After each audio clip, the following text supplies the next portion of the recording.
नमस्कार, आप देख रहे हैं टीवी 9 डिजिटल। आपके साथ मैं हूं सुरभि शर्मा। खाड़ी में हालात बेहद तनावपूर्ण हो चुके हैं।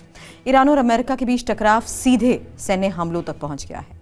रिपोर्ट्स के मुताबिक ईरान ने खाड़ी क्षेत्र में मौजूद अमेरिकी सैन्य ठिकानों पर बड़े हमले किए। इन हमलों में 6 अमेरिकी सैनिकों की मौत की खबर है। कुवैत, कतर, बहरीन और सऊदी अरब में अमेरिकी सैन्य बेस को भारी नुकसान पहुंचा। ड्रोन और मिसाइल हमलों ने रडार सिस्टम, एयरक्राफ्ट हैंगर और कम्युनिकेशन सिस्टम को तबाह कर दिया। सबसे बड़ा सवाल, क्या मिडिल ईस्ट एक और बड़े युद्ध की तरफ बढ़ रहा है? आज की इस रिपोर्ट में बताएंगे कहां कहां हमला हुआ, कितना नुकसान हुआ, अमेरिका का क्या रिएक्शन है और क्या अब सीधा युद्ध हो सकता है। शुरुआत करते हैं न्यूयॉर्क टाइम्स की उस रिपोर्ट की बात के साथ जहां ईरान ने कई अमेरिकी सैन्य ठिकानों को निशाना बनाया।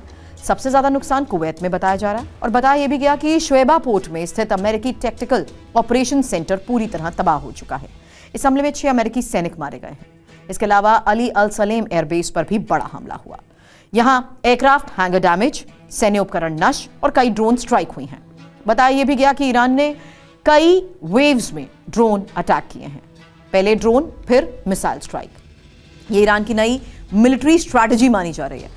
बात कतर की, क्योंकि कतर का अल उदैद एयरबेस मिडिल ईस्ट में अमेरिका का सबसे बड़ा बेस माना जाता है और रिपोर्ट्स ये दावा कर रही हैं कि यहां अर्ली वार्निंग रडार सिस्टम को तबाह कर दिया गया। ये रडार सिस्टम दुश्मन मिसाइलों का पहले पता लगाते थे। इसके नष्ट होने का मतलब अमेरिका की डिफेंस क्षमता पर असर।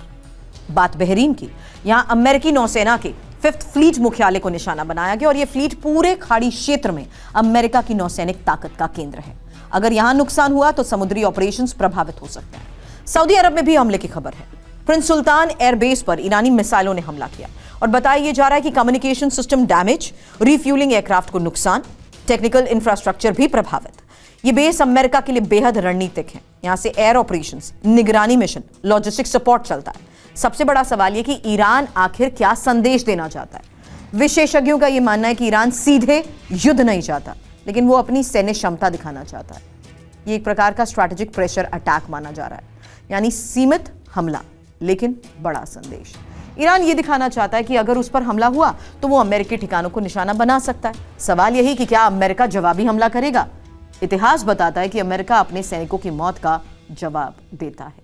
अब अमेरिका के पास 3 विकल्प हो सकते हैं। Option 1 diplomatic pressure, option 2 economic sanctions, option 3 limited military strike. लेकिन अगर सैन्य जवाब हुआ तो स्थिति और बिगड़ सकती है। मिडिल ईस्ट पहले से ही संवेदनशील क्षेत्र है और अगर अमेरिका और ईरान सीधे भिड़ते हैं तो तेल की कीमतें बढ़ सकती हैं, वैश्विक अर्थव्यवस्था प्रभावित, साथ ही क्षेत्रीय अस्थिरता, भारत जैसे देशों पर भी असर पड़ सकता है, क्योंकि भारत अपनी ऊर्जा का बड़ा हिस्सा खाड़ी क्षेत्र से आयात करता है। फिलहाल स्थिति बेहद नाजुक है। दुनिया की नजर इस बात पर टिकी है कि अमेरिका का अगला कदम क्या होगा। क्या तनाव कम होगा या हालात और बिगड़ेंगे? इस खबर को आप कैसे देखते हैं? क्या ये युद्ध की शुरुआत है या सिर्फ ताकत दिखाने की रणनीति? अपनी राय हमें कमेंट में जरूर बताएं। वीडियो पसंद आया तो करिए लाइक और चैनल को करें सब्सक्राइब।